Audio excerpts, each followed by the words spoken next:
America's one terrible pilot. How was the war on terror won? America was targeted for attack. Investigate this act of war responsible for these attacks on our freedom. One terrible pilot. Hello, I'm Barry Zwicker, journalist and media critic. Welcome to The Great Conspiracy, the 9/11 news special you never saw. On this program, we ask questions the 9/11 Commission and the media never asked. We introduce experts you've never seen before and provide background you never get. We recommend books, magazines, videos, and DVDs you've probably never heard of. And websites the media keep under wraps. We avoid thought stoppers such as anti-American and conspiracy theorists and that new word believed to be linked to Al-Qaeda. U.S. President Franklin Delano Roosevelt declared, "The greatest thing we have to fear is fear itself." And indeed, fear may well be the greatest single human motivator. It can serve us and it can save us, but ill-founded fear, that's another story. For instance, before we commit to a war based on a threat we're told to fear, before we commit our children's blood and billions of dollars to that war, we'd better be sure the threat is real, that a clear and present danger exists, because war itself is to be feared. U.S. President Franklin Delano Roosevelt fought fear. Today's leaders traffic in it, chiefly the fear of terrorism. That's it. Not global warming, not the end of oil, not domestic and worldwide injustice, not rampant militarism, not war itself, or even war without end. Just terrorism. The words are hypnotically repeated. Terrorism, terrorist, terrorist threat, and of course, believed to be linked to Al-Qaeda. These words appear in millions of newspaper and magazine headlines and are embedded by the billions in stories. But it's the so-called war on terrorism that's in our faces practically 24/7 as the inescapable focus of our existence and the justification for great sacrifice. One day, our grandchildren will look back on this time and ask, how was the war on terror won? And we will tell them about the brave men and women who gave their lives so that we could live in freedom. Some would have it that our support for this new quasi-religion, the so-called war on terrorism, is the measure of our commitment to country and civilization. This program explores interwoven fictions that make up the fabric of the so-called war on terrorism. It explores the promiscuous issuing of terror alerts. It explores the biggest secret and dirtiest deception of all, bloody terrorist events carried out not by foreign but by our governments to trick the public into supporting war and police state agendas. We explore in particular the radioactive core of today's terrorist hysteria, namely the official story of 9/11, the overarching fiction and crime and cover-up of our time. Before you see this program, or after you do, there may well be another state-sponsored dirty deception. If there is, and if the information in this program helps you to see it for what it is, it will have been worthwhile. The sacred text at the heart of the so-called war on terrorism is the official narrative of what happened on September 11th, 2001, namely that the whole of U.S. intelligence, civil aviation, military, and the political apparatus is caught completely off guard by one evil man and his small network of co-conspirators. America was targeted for attack because we're the brightest beacon for freedom and opportunity in the world, and no one will keep that light from shining. That provides ready-made, easy-to-hate villains and their motives. They hate our freedoms, George Bush repeats over and over. But the official story just doesn't make sense, as we will show. It's exploited as planned by its creators, the government. But final responsibility for the unbelievable story living on to the extent it does in the public mind lies with the vast majority of my colleagues in the mainstream media. If they ever start to do their job properly and examine it skeptically, the official story will crumble into dust finer than that of the Twin Towers. Now, absolutely no one disagrees that 9/11 was a conspiracy. Conspiracy is at the heart of the official story, after all. A conspiracy perpetrated, allegedly, by Osama bin Laden. But what if the conspiracy were hatched not in a cave in Afghanistan, but in Washington, D.C., at the highest levels of the U.S. government? What if the public found out the official story is a big lie? How might that change plans for endless war? There are other paths to true security and lasting peace. The first step on those paths is to expose the official 9/11 story for what it is, a contrived fiction, and then to demand a true accounting of what happened on 9/11 and who was behind the events of that day. Terrorism has been with us for a long time. It tends to be the last resort of the powerless, suffering under acute injustice, and as such, one person's terrorist is seen by another as a freedom fighter. This is what Noam Chomsky calls retail terrorism, that carried out by angry or paid individuals. But then there's wholesale terrorism, that carried out by states. Robert Jensen writes in the Houston Chronicle, "For more than 5 decades, throughout the Third World, the United States has deliberately targeted civilians or engaged in violence so indiscriminate that there is no other way to understand it except as terrorism. And it has supported similar acts of terrorism by client states." He could have reached back further. In his new book, The American Empire and the Fourth World, Anthony J. Hall, according to one reviewer, connects the unspeakable crimes visited upon indigenous people since the conquest by Columbus in 1492 to today's so-called war on terror. According to Hall himself, the imagery of terrorism has replaced that of savagery and then communism as the main explanatory catch-all to describe the real, illusory, or manufactured enemies of the American way of life. So, on one side, ours, the use of terror either is not admitted or is simply defined as not terror. And the other side's terror is defined as the only kind of terror. Terror then needs to be put into perspective. Perspective, writes Lawrence Martin, former Washington correspondent for the Globe and Mail, is a ghost in American journalism. Last year, acts of terrorism killed 300 to 400 people, ranking it so far down the list of dangers that it is barely visible. He might have added that 300 is the number of Americans struck by lightning each year. Another note about appearance and reality. The vast majority of people arrested as terrorism suspects are released without charges being laid. It's the arrest stories with those Arab names and pictures that remain in the public mind as reality. Isn't there a pattern of state-sponsored, media-abetted deception here? But the dirtiest secret about terrorism is also by far the largest.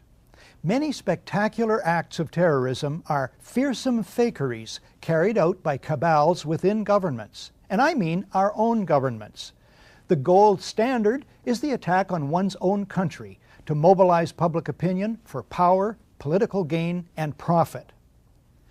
The Nazis masterminded the torching of the Reichstag, the German parliament buildings, on February the 27th, 1933, 1 week before a national election.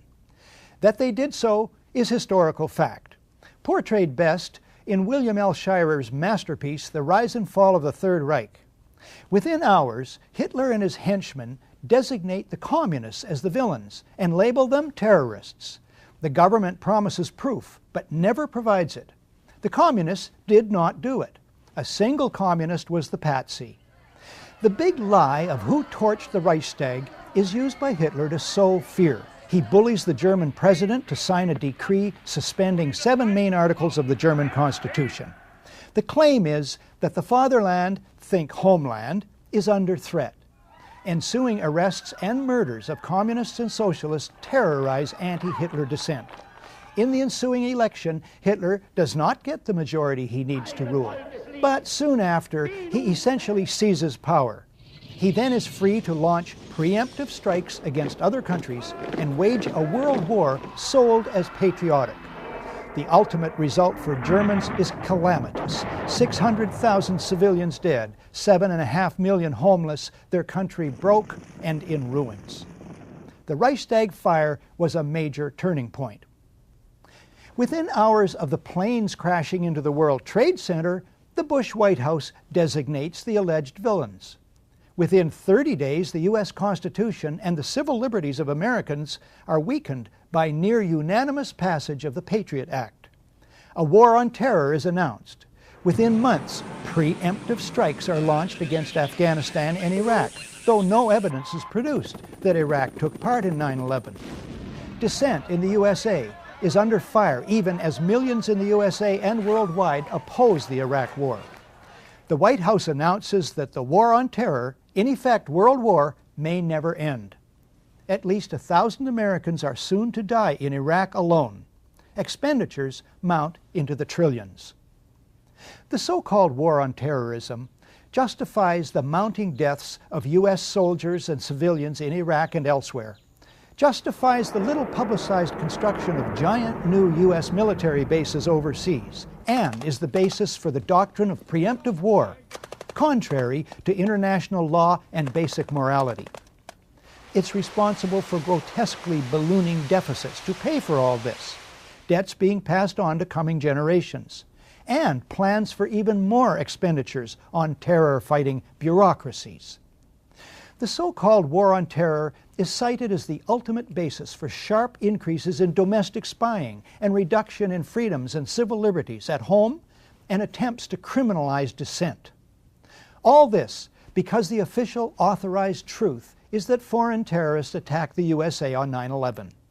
As we tape this in the summer of 2004, fear grows as authorities and pundits predict more terrorist events on the scale of 9/11 or greater. The I word, inevitable, is increasingly used. The designated scapegoats of 9/11 gained nothing positive from it. On the other hand, even the hardliners in Washington themselves agree 9/11 boosted their agenda. Who benefits from more of the same? The fear campaign, always resting on the official 9/11 story, looks deliberate. Again, what if the official story of 9/11 is a big lie? You probably don't know, if you're trapped inside the cocoon spun by the North American media industry, that there is in fact widespread skepticism about who was behind 9/11. 30% of Germans, according to reliable polls, think the U.S. government had a hand in it. They remember that big Reichstag deception. This poll done in Canada in May 2004 showed 63% of Canadians think individuals within the U.S. government, including the White House, had prior knowledge of the plans for the events of September 11th and failed to take appropriate action to stop them. In this program, we present some of the accumulating evidence indicating that lying behind the great deception of 9/11 is the great conspiracy of 9/11. But first, more historical context. When we come back, 3 true stories of fake attacks on America. Let's find out about despotism. This man makes it his job to study these things. Well, for one thing, avoid the comfortable idea that the mere form of government can of itself safeguard a nation against despotism. Welcome back to The Great Conspiracy, the 9/11 news special you never saw. If 9/11 is a big lie, a fake attack, an inside job, is it unique? No, quite the reverse. Most war-triggering incidents are great deceptions. The Mexican-American War, the Spanish-American War, the attack on Pearl Harbor, all involved secretly contrived attacks on Americans planned or encouraged by American presidents. The Vietnam War and Desert Storm in 1991 also were triggered by deceptions involving U.S. presidents. If 9/11 is not such a deception, it's an exception to the rule. Most people want peace most of the time. That's a problem for rulers bent on war. History teaches that rulers arranging for their country to be attacked, or appear to be attacked, is the fastest method for these rulers to get their way when they want war. Consider only 3 cases, starting with this book, Body of Secrets. Author James Bamford is a former Washington investigative producer for ABC's World News Tonight with Peter Jennings. I learned of this book on ABC's website. Bamford's information comes from interviews with, for instance, the former dean of the U.S. intelligence community, and from government documents. It takes 80 pages to list Bamford's more than 600 information sources. Here's the story. It's 1962. John F. Kennedy is U.S. President, Robert McNamara is Secretary of Defense, and Admiral Lyman Lemnitzer heads the U.S. Joint Chiefs of Staff. The CIA fails in its illegal Bay of Pigs invasion of Cuba. JFK decides, Bamford writes, to back away from military solutions to the Cuban problem. But Lemnitzer, the CIA, and others at the top remain obsessed with Cuba. Writes Bamford, as the Kennedy brothers appeared to suddenly go soft on Cuba, Lemnitzer could see his opportunity to invade quickly slipping away. Attempts to provoke the Cuban public to revolt seemed dead. Lemnitzer and the other chiefs knew there was only one option left that would ensure their war. They would have to trick the American public and world opinion. Lemnitzer comes up with Operation Northwoods. We could blow up a U.S. ship in Guantanamo Bay and blame Cuba. Casualty lists in U.S. newspapers would cause a helpful wave of national indignation. We could develop a communist Cuban terror campaign in the Miami area, in other Florida cities, and even in Washington. An elaborate variation. Create an exact duplicate for a civil registered aircraft. At a designated time, the duplicate would be loaded with selected passengers, all boarded under carefully prepared aliases. The actual registered aircraft would be converted to a drone, a remotely controlled unmanned aircraft. The destruction of that aircraft will be triggered by radio signal. The Cubans would be blamed. Finally, another variation is described by Bamford. On February the 20th, 1962, John Glenn was to lift off from Cape Canaveral on his historic journey. Lemnitzer proposed that should the rocket explode and kill Glenn, the objective is to provide irrevocable proof that the fault lies with Cuba by manufacturing various pieces of evidence which would prove electronic interference on the part of the Cubans. Thus, Bamford notes, as NASA prepared to send the first American into space, the Joint Chiefs of Staff were preparing to use John Glenn's possible death as a pretext to launch a war. The Operation Northwoods plan shows the Pentagon was capable, according to Bamford, of launching a secret and bloody war of terrorism against their own country in order to trick the American public into supporting a war on Cuba.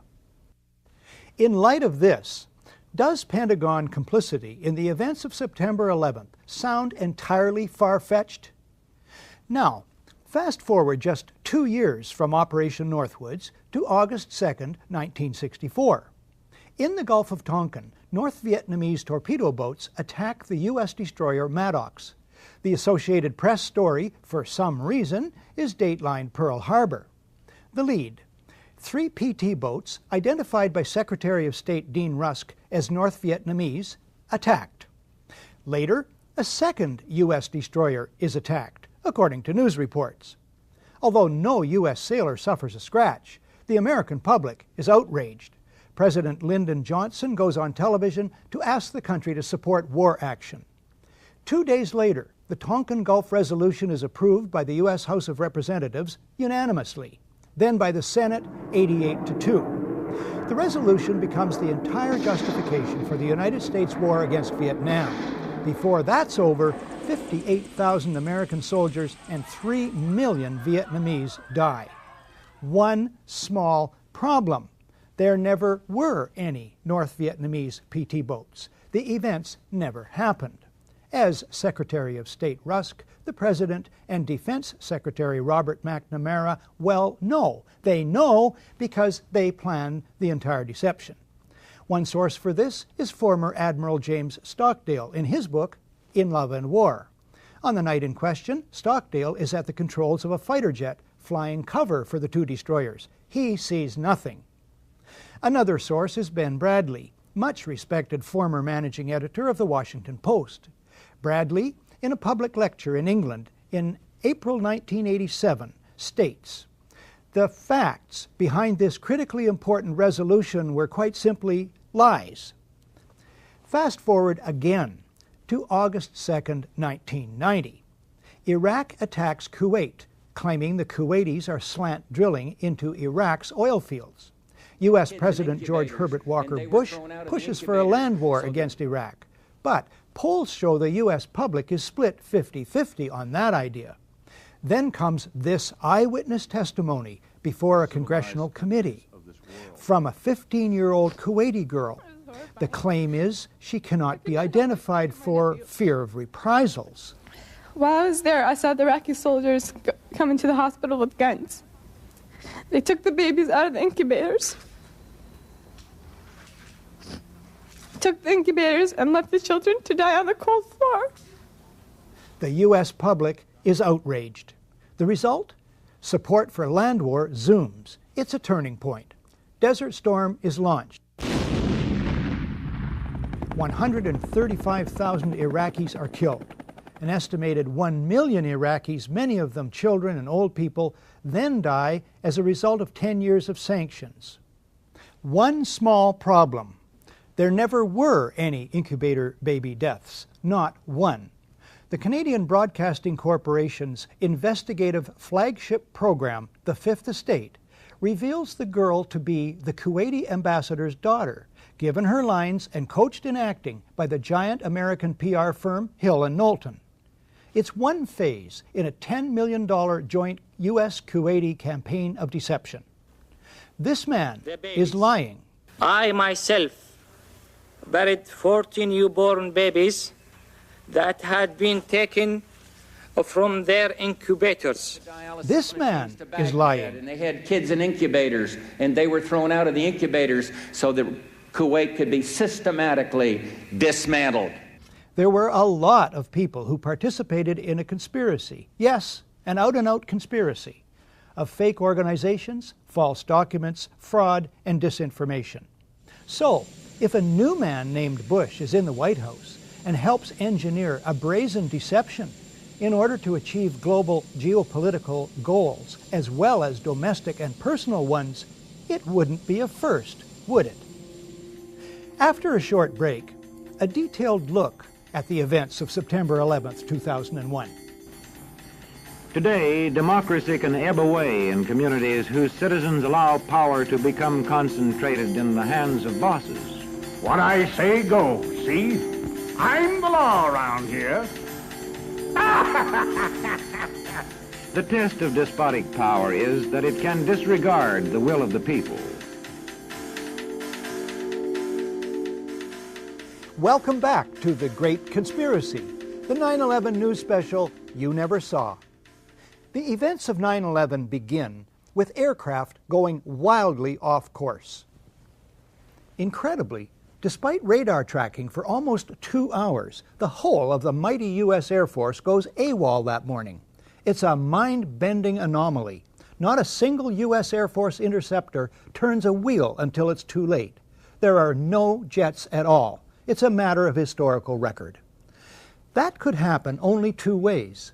Either it was staggering multiple simultaneous coincidental incompetence at all levels in many agencies defying known laws of averages, a 54 million to 1 chance, which is the 9/11 Commission official story. There's another explanation. The U.S. Air Force is neutralized by design. The evidence indicates this is about a 1-to-1 chance. Standard procedures for dealing with aviation emergencies of all kinds have been in place and have worked for years. David Ray Griffin is the author of The New Pearl Harbor, the most widely respected critique of the official story of 9/11. He quotes the Federal Aviation Authority's Aeronautical Information Manual, Official Guide to Basic Flight Information and Air Traffic Control, ATC, procedures. It states, if you are in doubt that a situation constitutes an emergency or potential emergency, handle it as though it were an emergency. As for the military, the guiding document is ACC 113-SAOC, Volume 3, U.S. Air Defense Command and Control Operations. At the top of the first page, it reads, "Compliance with this order is mandatory." The first paragraph reads, in part, "The ADC, Air Defense Command, is to provide North American Aerospace Defense Command with the means to detect, monitor, identify, intercept, report, and if necessary, destroy any airborne object that may pose a threat to North America in the fulfillment of the Tactical Threat Warning Attack Assessment and to provide such information to collateral missions of NORAD." Michael Ruppert, a former Los Angeles Police Department detective, was the first major 9/11 skeptic and researcher in the world and remains one of the foremost. He was one of 40 experts on 9/11 who testified at the 6-day International Citizens Inquiry into 9/11, held in Toronto in May of 2004. I helped organize that event. At the inquiry, Michael Ruppert addresses the absence of jet interceptors, but the unlikelihood of a simple stand-down order, and asks, what if they were so confused and had been so deliberately confused that they couldn't respond? Michael Ruppert is standing by at his office in Sherman Oaks, California. Michael, thanks for this. What is the reason for the failure of U.S. military jets to show up in a timely fashion on 9/11? Well, the simple fact is, Barry, that they didn't know where to go. The reason that they didn't know where to go was because a number of conflicting and overlapping war game exercises were taking place, one of which, Northern Vigilance, had pulled a significant number of North American fighter aircraft into Canada and Western Alaska and Northern Alaska in a mock Cold War hijack exercise. There was another drill, Vigilant Guardian, which was a hijack exercise, a command post exercise, but it involved the insertion of false radar blips onto radar screens in the Northeast Air Defense Sector. In addition, we have a confirmation, thanks to General Richard Myers, who was acting chairman of the Joint Chiefs, who told Richard Clark, as reported in Clark's book, that there was another exercise, Vigilant Warrior, which was, in fact, according to a NORAD source, a live-fly hijack drill being conducted at the same time. With only 8 available fighter aircraft, and they have to be dispatched in pairs, they were dealing with as many as 22 possible hijacks on the day of 9/11, and they couldn't separate the war game exercises from the actual hijacks. But this was done deliberately, though. Apparently so, and I will be saying that in my forthcoming book, Crossing the Rubicon, 9/11 and the Decline of American Empire at the End of the Age of Oil. We have done an extensive investigation on that to show that these war game exercises were apparently very well planned by someone who I will show, I believe, was Dick Cheney in the United States government to deliberately confuse FAA, NORAD, and U.S. Air Force fighter response to fulfill a prophecy that another man had once said, let one happen and stop the rest. On that very point, we have a recording. Hi, Boston Center, Team U. We have a problem here. We have a hijacked aircraft headed towards New York. We need someone to scramble some F-16s or something up there to help us out. Is this real world or exercise? No, this is not an exercise, not a test. Now, the 9/11 Commission didn't mention the war games, is that right? No, in their final report they did mention, I think in one paragraph, Vigilant Guardian, but the response given by NORAD Commanding General Ralph Eberhart and other Air Force spokespeople was absolutely nonsensical, and it made no mention of any of the other war game exercises. Eberhart's position was, in fact, which is a very ludicrous position, that the Vigilant Guardian exercise, leaving aside the others, actually helped speed response on 9/11, and that is absolutely not the case. How does this relate to the 9/11 Commission report, which says that planes had gone in the wrong directions? Well, that's a separate issue, and that remains to be clarified. But what I will be disclosing in my book, in effect, is that there were 2 simultaneously operating command and control systems functioning on the day of 9/11, and at sometimes they were issuing conflicting orders. We do not have a clear explanation for why fighters from Andrews Air Force Base were sent out over the sea first and couldn't turn around because the 9/11 Commission seemed to change all the evidence just arbitrarily right before it issued its final report. So we don't have a clear explanation, but certainly there was, it is all consistent with a motive that said make sure that the fighters don't get to any place in time to stop the 3 critical attacks on the World Trade Center and the Pentagon. I have called that in my own research an effective stand down. Would you say that would be a correct characterization? Well, it is a de facto stand down. That was the intended result. I would really call it an intended paralysis. With only 8 available fighters, and fighters have to be scrambled in pairs, you only had a chance for 4 responses out of what we have confirmed were as many as 22 possible hijacks showing up on radar screens. That is fascinating and damning information. I look forward to your book. What about the motivation for the whole of 9/11? Well, overall, the primary motivation was something we call peak oil, the fact that the world has either passed or is at now its permanent peak of hydrocarbon or oil production, and now about to go into a condition of permanent and irrevocable decline in oil production, even as demand is soaring exponentially, both in the West and in China, Asia, and the developing countries. This has set off what we From the Wilderness, and certainly in my book, we will describe as a very bitter sequence of conflicts, as Dick Cheney told us, in the war that will not end in our lifetimes, to secure the last remaining oil reserves on the planet. We've seen a lot of other instances where this kind of attack was predicted and stated as a requirement for the American empire to mobilize its military resources. Zbigniew Brzezinski did in his book, The Grand Chessboard, in 1997. The Project for a New American Century called for a new Pearl Harbor in 1992. So there is, there's a lot of evidence here showing very clearly that this attack was needed, it was planned, and all of the evidence that has been so diligently compiled has just been absolutely ignored by the Keene Commission. And finally, Michael, I certainly, for one, accept your motive of peak oil. What about other motives that could be involved? Well, if you are going to, as Zbigniew Brzezinski wrote, he said some kind of direct external threat, an attack like Pearl Harbor.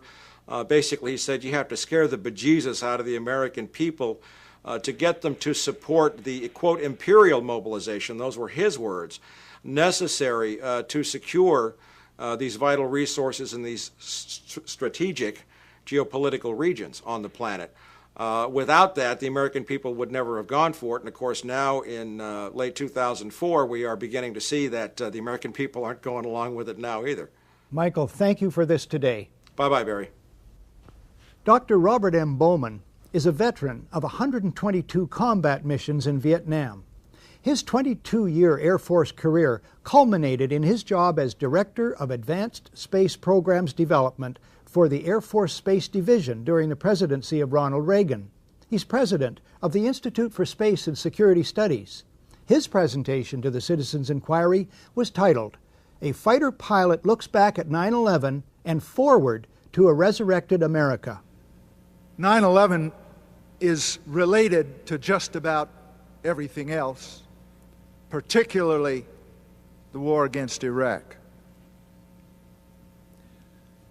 These two things have one aspect very much in common. They are both, in my opinion, treason. The cabal of neoconservatives at PNAC, I think you all know what that is, who planned this war, Cheney, Rumsfeld, Wolfowitz, Libby, Pearl, Jeb Bush, even before W became president, I don't say elected, I say became president,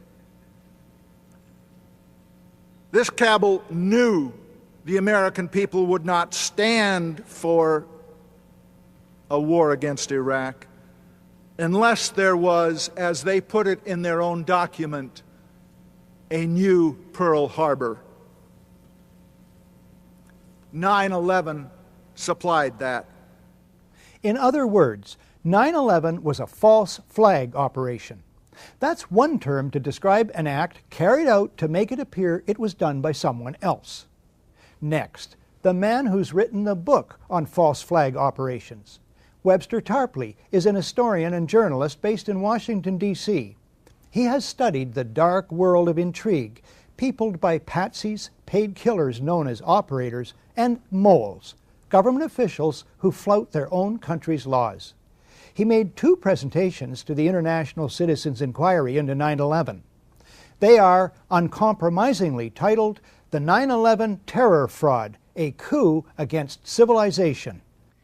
Now here I would submit is a very important diagram that I commend to your attention, and I want to tarry and look at it for a moment. We are dealing with state-sponsored false flag terrorism. I don't mean state-sponsored in the sense that it has to be sponsored by the entire command structure of the country in question, but that it is carried forward by a private network ensconced and infesting decisive nodal points in the state apparatus of that country. I'll try to show you what I mean. Here we have to distinguish a world of patsies, the people that you hear about. I'll try to show you some of this in detail. The people we can call the dupes, the useful idiots, the fanatics, the police agents, the double agents, the provocateurs, in short, the Oswalds, the fall guys. Lee Harvey Oswald, I'm just a patsy, direct quote. That's one group. The moles. This is the group of government officials, the network of government officials whose loyalty is not to the command structure, the Constitution, or their country in some diffuse sense, but rather their loyalty goes to a private intelligence network, a private clique, faction, a group of putschists, if you will, people trying to have a coup d'etat. You also have to distinguish the professional killers. These are the cold-blooded technicians of murder. This is the sort of area where you see retired veterans of the Special Forces, the Delta Force, the CIA Operations Directorate, and so on down the line. The old boys. At the end of the 80s and the beginning of the 90s, the term for this group in Washington was the asteroids. Finally, the corporate media. They are the indispensable ingredient, because without them, you can't have anything.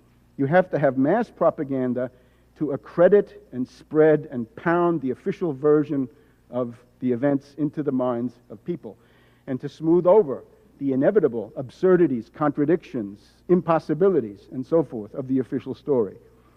Mass brainwashing in the Anglo-American tradition is what they propose. You're watching The Great Conspiracy, the 9/11 news special you never saw. When we come back, the classic question. What did the president know about 9/11, and when did he know it? When a competent observer looks for signs of despotism in a community, he looks beyond fine words and noble phrases. One nation, indivisible, with liberty and justice for all.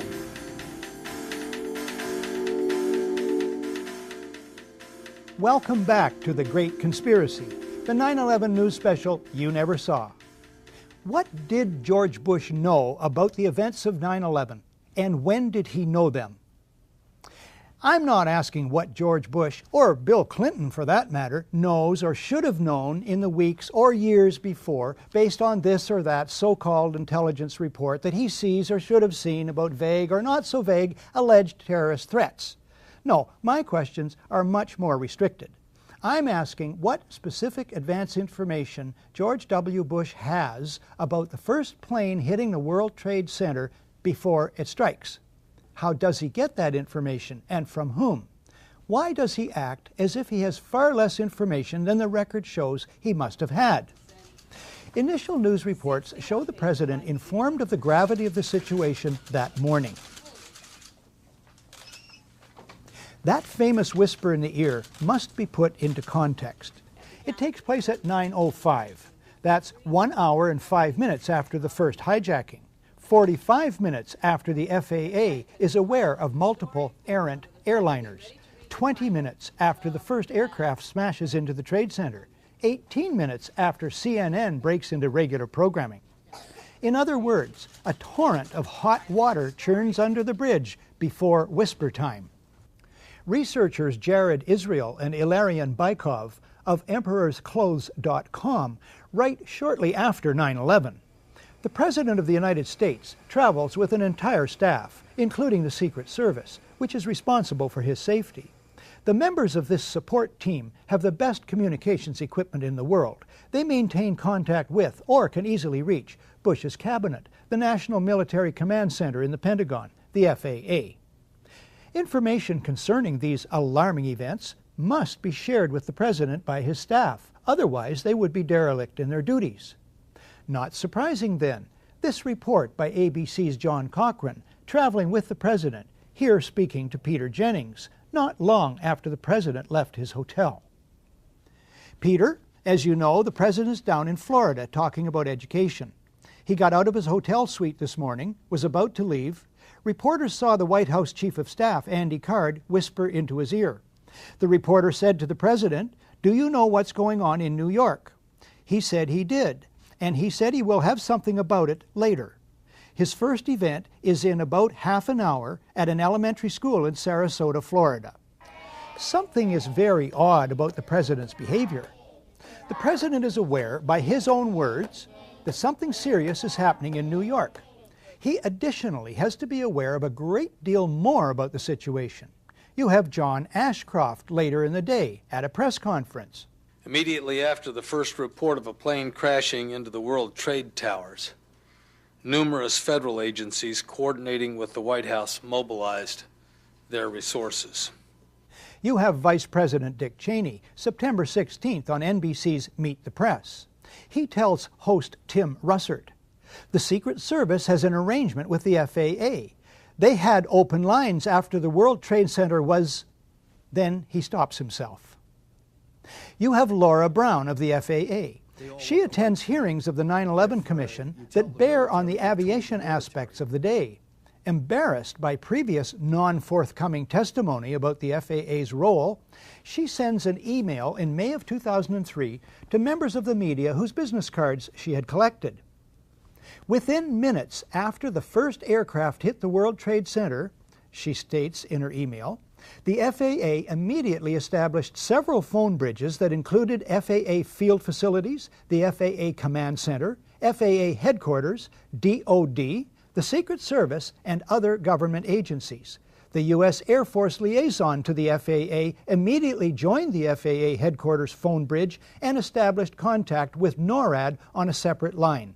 The FAA shared real-time information on the phone bridges about the unfolding events, including information about loss of communication with aircraft, loss of transponder signals, unauthorized changes in course, and other actions being taken by all the flights of interest, including Flight 77.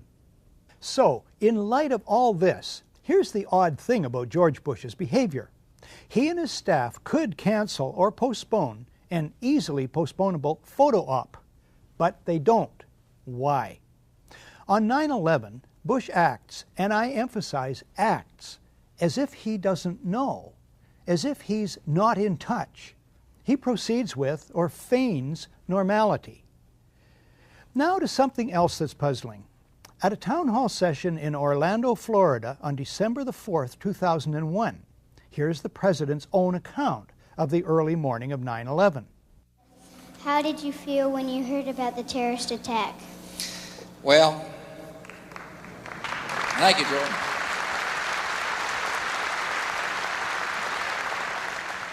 Well, Jordan, you're not going to believe what state I was in when I heard about the terrorist attack. I was in Florida. And my chief of staff, Andy Card, well, actually, I was in a classroom talking about a reading program that works. And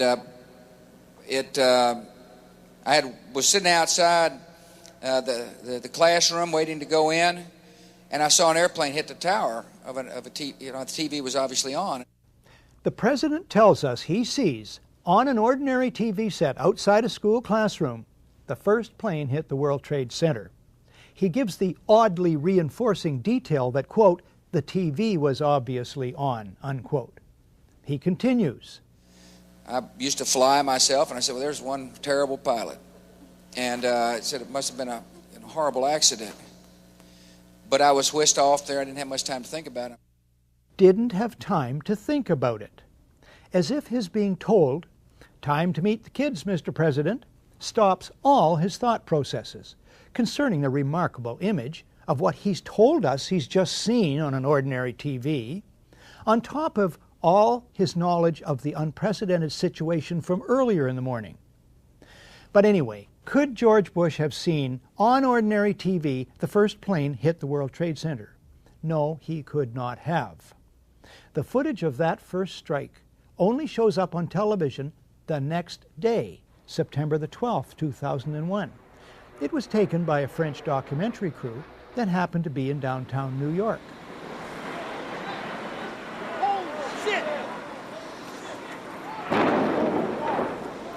The Orlando Town Hall session takes place 7 weeks after 9/11, so it can be suggested Bush confuses the second plane with the first. But how to explain this? We've all seen Andy Card do that.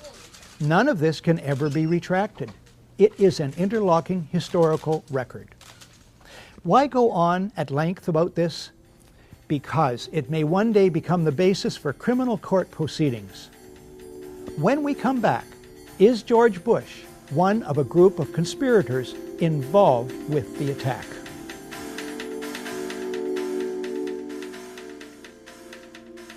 Welcome back to The Great Conspiracy, the 9/11 news special you never saw. George Bush is very convincing that he saw the first plane strike the World Trade Center the morning of 9/11 on regular TV. He provides supporting details, has repeated the story, and never retracted it. It has run on the White House website.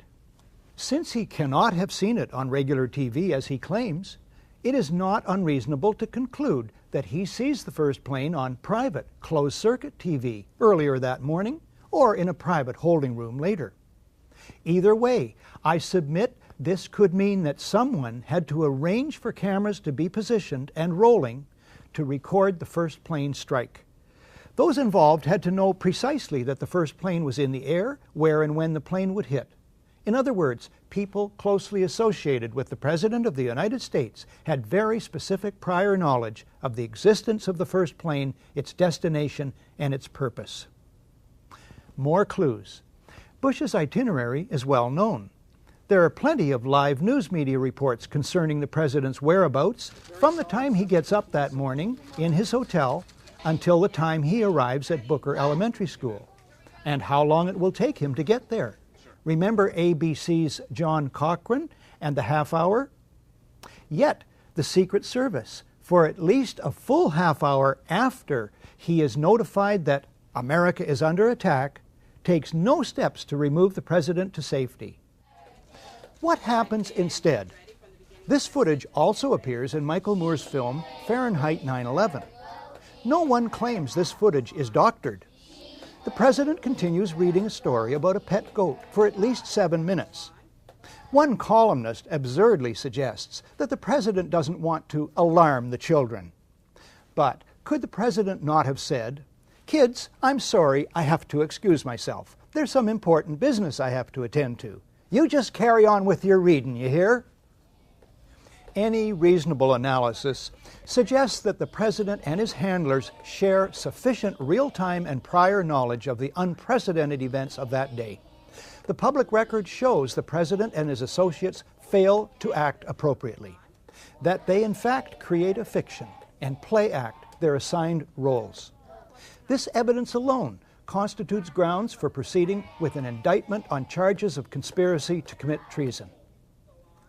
But if, let's be dogged here, if the official story is true, and an astoundingly successful sneak attack from diabolical Muslims caught America totally off guard, then the White House surely must be highly motivated to turn heaven and earth, to use one of their own favorite cliches, to investigate the events of that day as quickly and thoroughly as possible.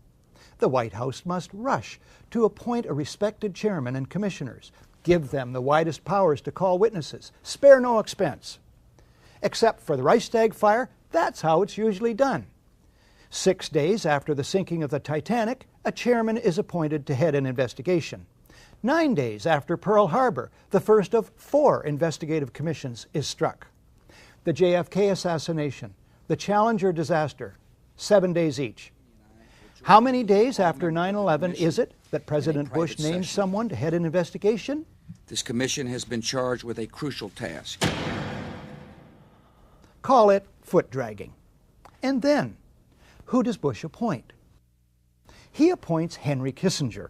Naming Kissinger sets a new standard for cynicism, or for being out of touch, or both. A New York Times editorial suggests the choice was to contain an investigation the White House long opposed. But Kissinger at least is an expert on the date September 11th. It was on that day in 1973 that the CIA-assisted overthrow of the democratically elected government of Chile takes place, masterminded by Kissinger for Richard Nixon. President Salvador Allende is murdered. In his 2001 book, The Trial of Henry Kissinger, Christopher Hitchens notes Kissinger as a crucial figure at all stages of this crime and cover-up. Now, this is in reference to a bloody and unnecessary Kissinger-driven episode in Indochina, which cost the lives of 64 U.S. servicemen. But it also sums up Kissinger's role in the bloody Chilean operation. The cover-up is as important as the crime. The White House tries to install Kissinger, an expert at cover-ups, to head the 9/11 investigation. After a universal backlash, Kissinger backs off. Bush then names, it's 431 days now, Thomas Kean and Lee Hamilton as co-chairmen. Kean's Azerbaijan oil connections and other conflicts of interest should make him ineligible from the outset. He earlier co-chairs the Homeland Security Project. Observers have noted that huge profits are to be made in the surveillance and security industries these days. The more alarmed the public, the bigger the profits. As for co-chair Lee Hamilton, Washington investigative journalist Joyce Lynn says he should be called Mr. Cover-Up. He is 0 for 4, she says, in finding any malfeasance in the 4 previous investigative commissions on which he's served. These include the Iran-Contra affair and the October surprise, which denied Jimmy Carter the presidency. The White House chooses all the commissioners. Lynn calls them key insiders rife with conflicts of interest. The White House brazenly appoints as the executive director one Dr. Philip Zelikow, a right-wing Republican hawk deeply involved in the Bush circle, a member of the Bush-Cheney transition team, and a National Security Council advisor with Condoleezza Rice under Bush 1. The editor of Vanity Fair, Graydon Carter, sums it up. The Bush White House did everything in its power to derail an open inquiry. Then, when faced with its inevitability, the President and his aides sought to limit its scope, its access, and its funding. The Commission's full title is the National Commission on Terrorist Attacks upon the United States. Reflecting extreme laziness in research and wording, the mainstream media keep referring to it as the Independent 9/11 Commission. This commission was about as independent from White House control and manipulation as the abused prisoners at Abu Ghraib were from their jailers. Mandate. The commission itself says, we're not out to blame anyone. In other words, accountability is not part of the mandate. Budget. In January 2003, the Bush administration allots the commission $3 million.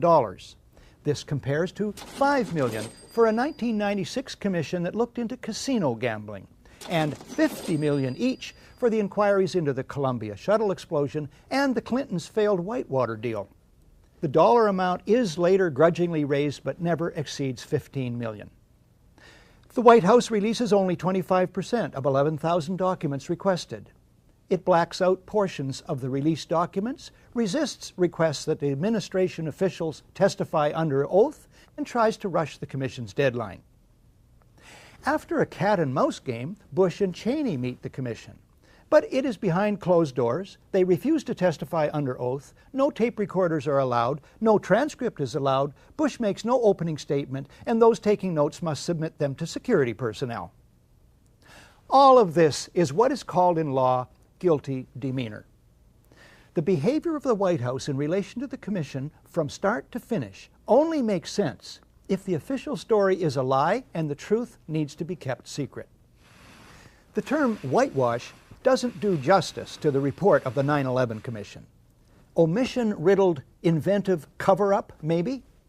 The Commission finds that the ultimate reason the events of 9/11 took place was a failure of imagination. They ought to know. Imagination was something the Commission had in abundance. The Commission imagines U.S. intelligence received insufficient specific warnings of an impending event. Even though CIA head George Tenet says in an unguarded moment that the system was blinking red, the Commission imagines there's nothing to go with.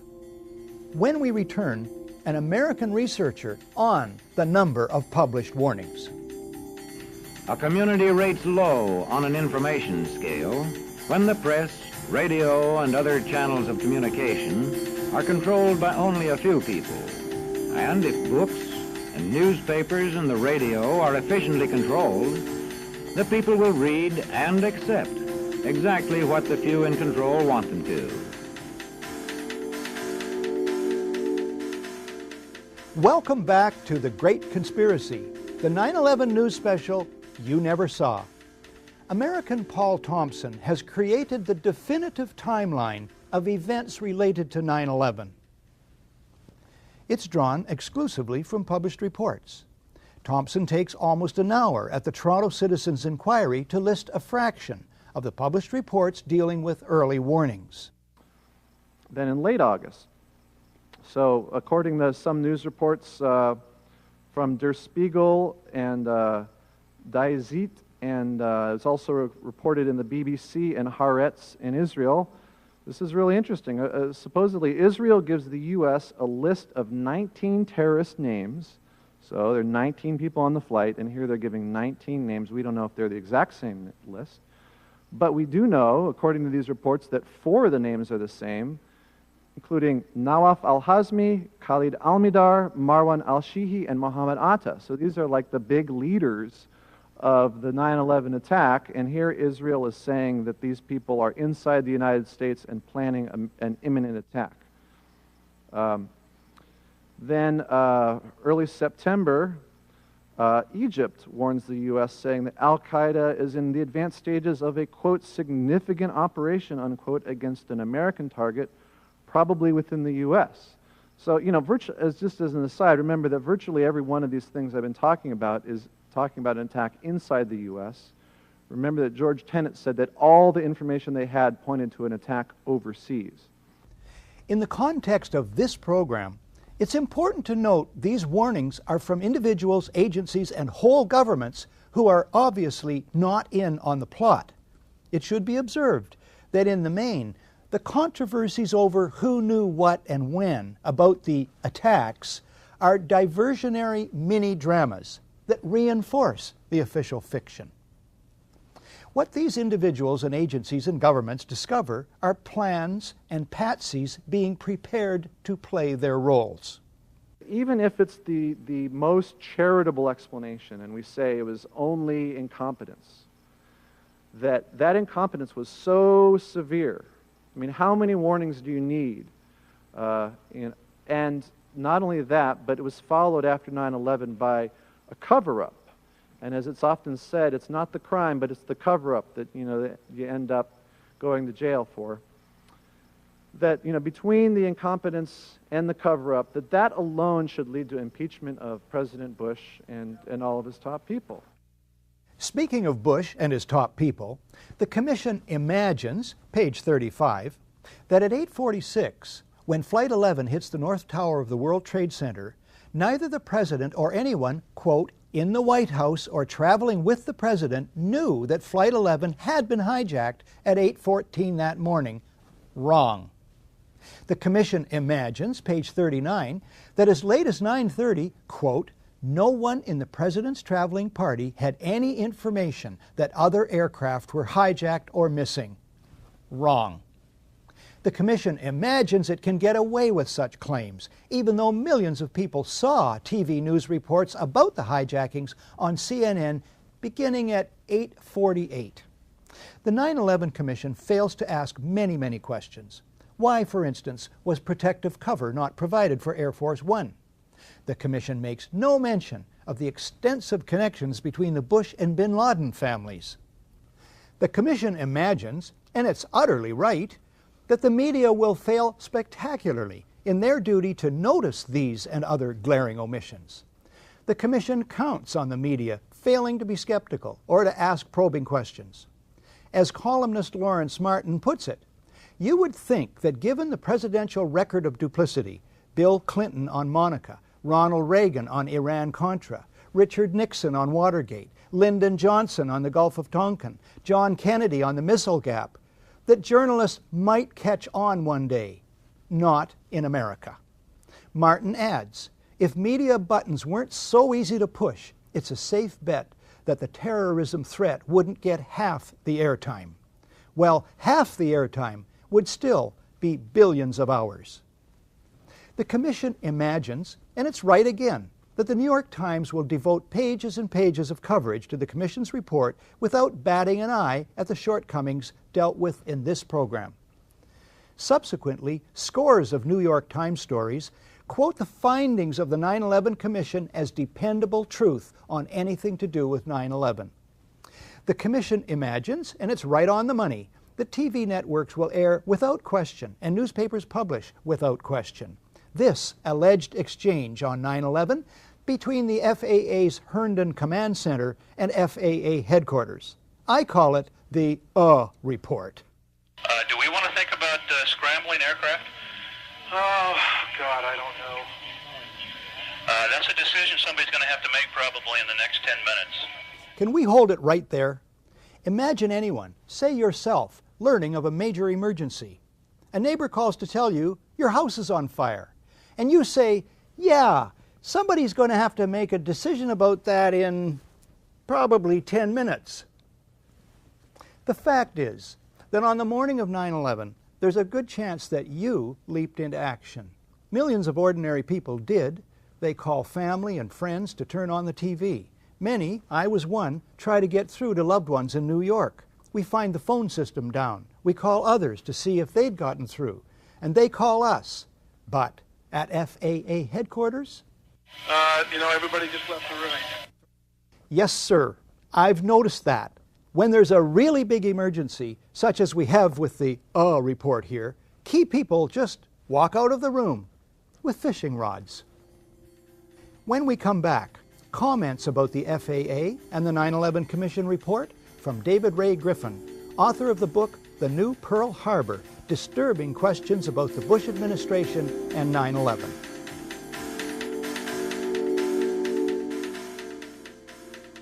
Welcome back. David Ray Griffin's book, The New Pearl Harbor, is widely admired as the definitive critique of the official story of 9/11. Griffin has gone on to draft a critique of the report of the 9/11 Commission. Griffin concludes that the Commission sets up the FAA as the fall guy to protect the U.S. military and thereby the Bush administration. In one case, the Commission claims officials at FAA headquarters had to debate whether the report of a hijacked airliner with a bomb aboard was enough to justify bothering the military. The Commission, says Griffin, portrays most FAA personnel as hopeless bunglers. In fact, in Griffin's words, guilty of criminal negligence of the most extreme sort. Yet, this is the same Commission that says it cannot find any particular people deserving of blame. A remarkable contradiction. Another one. The Commission itself points out the FAA did have one truly unprecedented task to perform that day. Namely, immediately landing thousands of aircraft in the air wherever they were.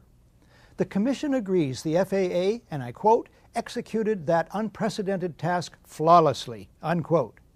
Is it not strange, asks Griffin, that FAA personnel carried out this unprecedented task flawlessly and yet failed so miserably with tasks they had been performing on a regular basis.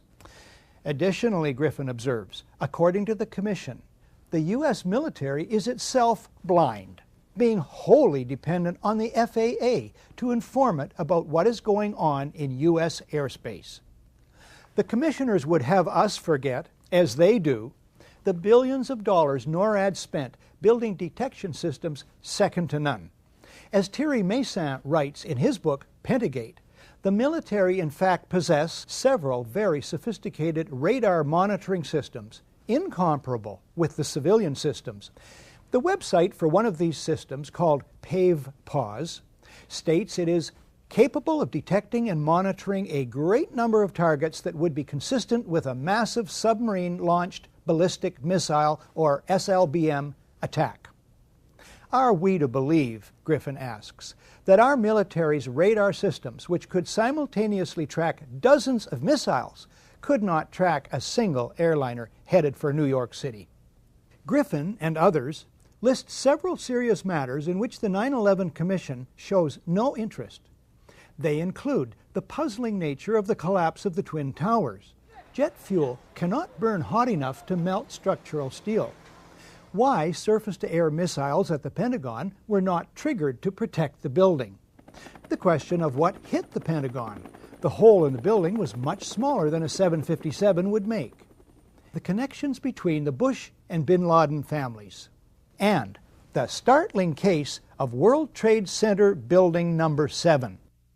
This and other overwhelming evidence ignored or explained away by the 9/11 Commission, which should be called the 9/11 Cover-Up Commission, suggests 9/11 is planned and executed at the highest levels of the U.S. government.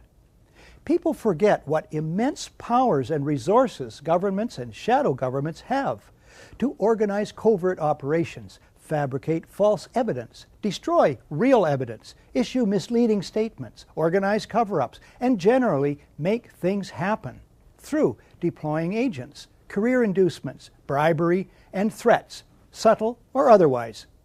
Governments have the powers to kill, maim, and imprison, and they use them. One example, it's the endless arrests of suspected terrorists, the vast majority eventually released without any charges being laid. On any other subject, this would create a huge outcry. And of course, governments have the powers of propaganda, PR spin, news management, and, not least, secrecy. In the face, though, even of this overwhelming evidence, people still find reasons to remain blind to the possibility that 9/11 was an inside job. They say a conspiracy this large could not be kept secret, but most large covert operations are kept secret. People say they, meaning the Bush administration, wouldn't dare, for fear they'd be found out. As for being found out by the media, well, what's to fear so far? Upholding the U.S. Constitution obligates one to guard against enemies, foreign and domestic. The founders of the country included that for good reason. They knew that for centuries governments have turned toxic. The price of freedom is eternal vigilance, and not just from outside threats. The trumpeting of outside threats, in fact, is the commonest ploy used by internal rogues. Today's media feast on, profit from, and join in the trumpeting of outside threats and the demonization of designated villains. We expect more of the media than we've been getting. We expect them to remember something of history, to be watchdogs for democracy, and to have some backbone. Won't just one major paper do what the Washington Post did with Watergate? Get onto this and not let go until the rest of the media have to pay attention? I've been a media critic for 35 years. I've watched the media become more and more corporate, more and more ideological, more and more dishonest, more and more part of a power structure which manufactures and manipulates fear and excuses death and destruction, and thereby become complicit in it. But I've also learned a big lesson, belatedly, and that is that too many of us want to be shielded from troublesome truth, want our inner child to be reassured, want, in short, to be lied to. With knowledge comes responsibility. We who are finding the scales falling from our eyes must also find the courage to make our media and government accountable. Many peaceful means for doing this still exist. This is Barry Zwicker, signing off for The Great Conspiracy, the 9/11 news special you never saw, but that I still live in hopes that you will.